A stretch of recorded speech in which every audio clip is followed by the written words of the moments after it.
trying to decide if I should leave this open or close it. I don't know. We'll see.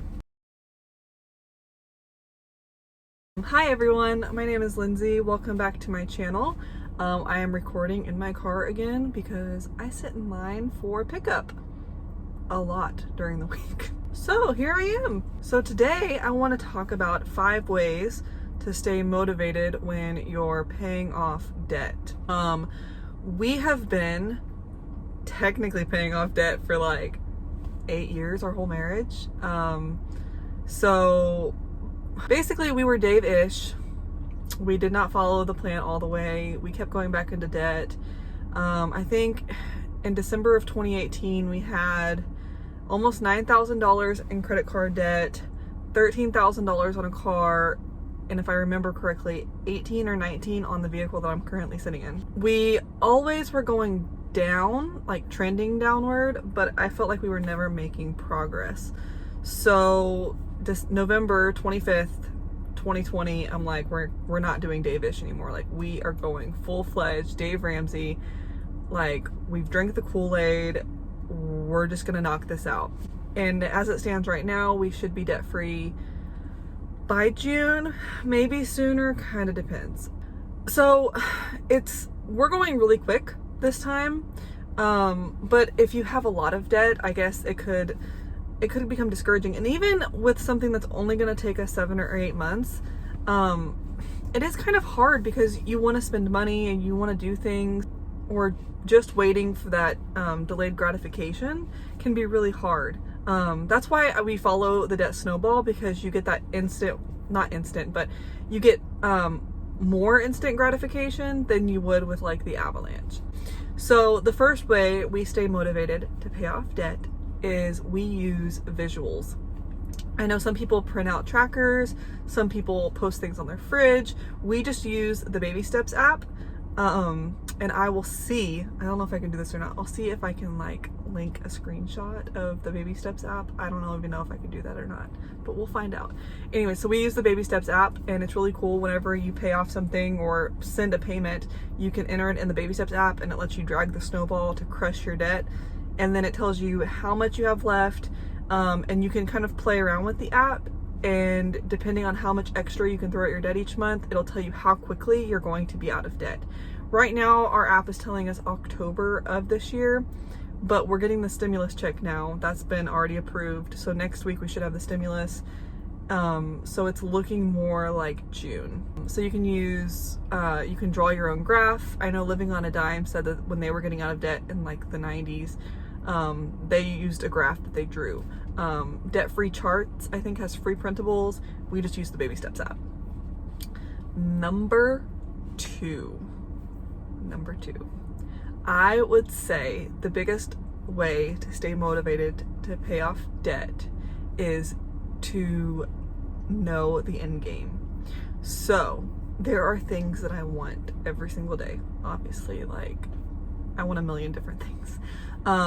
But I know that being debt-free is going to be so much more than AirPods or a new iPhone or new clothes or whatever it is that I want that day. New books. I love books.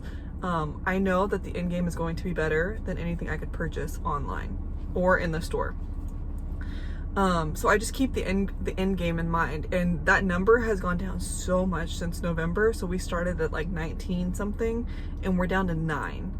And so I just keep looking at that number, and every time I want to buy something, I just look at that number and I'm like, we have to pay off the debt. Number 3.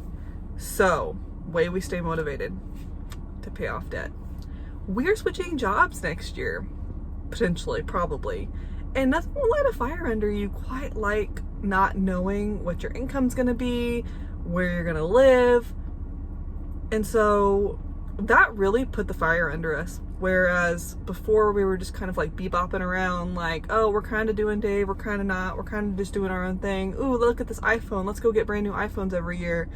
Ooh, let's go spend $200 a month eating out. Like, let's go do all of this stuff. And because we had job security, but now that our job situation is probably likely changing next year, my husband's in the military and he's probably getting out.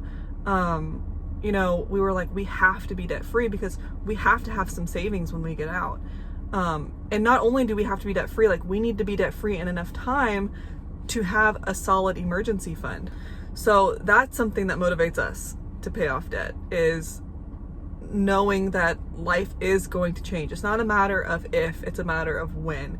And so even if you're not changing jobs next year, like 2020 showed us that life can change in an instant. Like even your job that you thought was secure could totally not be secure in 3 months from now. So wanting that security. Number four.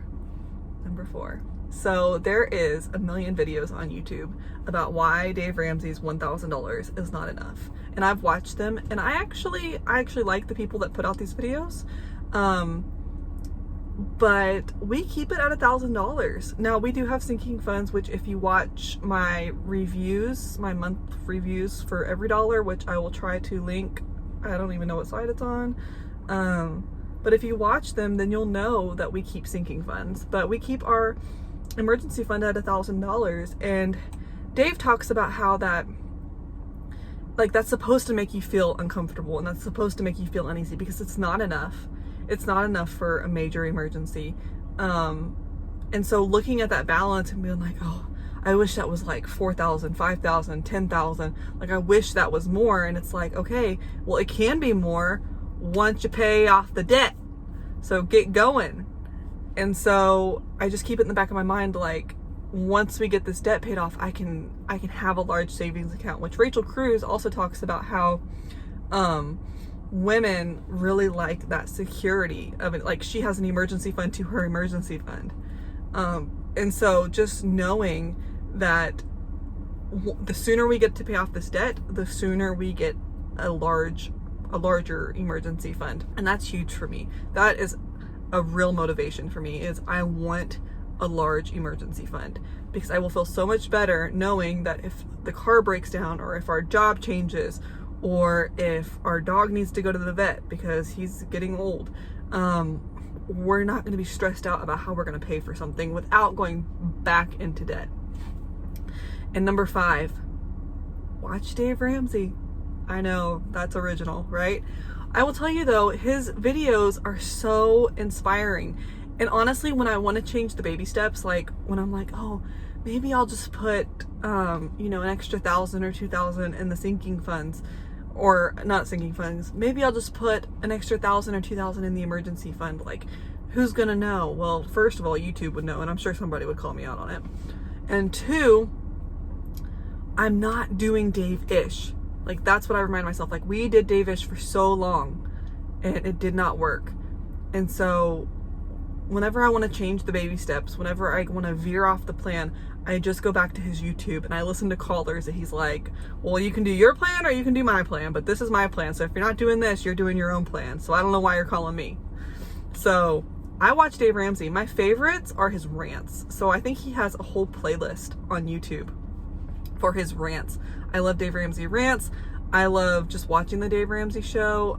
If I have a specific question about something, I will type in like Dave Ramsey vet bills. For instance, when our dog was limping last month after a snowstorm, I typed in like Dave's advice on vet bills or pets. I think I typed in Dave Ramsey pets, and it pulled up, and he gave us 2 cents on how much you should spend on an animal, and when you just have to let the animal go. As far as like illnesses, not like readopting them, like how much you should reasonably spend on a vet bill, and how far you should go to reasonably save that animal's life. So I look things up on YouTube all the time for specific things for Dave Ramsey, but I make sure I get it from Dave and not just from somebody with an opinion, because there's a lot of people on YouTube that disagree with Dave Ramsey, and I have to be careful not to watch those videos too much. Otherwise I'll start doubting the plan and I'll want to veer off, and I don't want to do that. I don't want to be Dave-ish. I want to be 100% Dave Ramsey. So yeah, so those are my 5 tips. I don't remember what I said a whole lot, but there they are.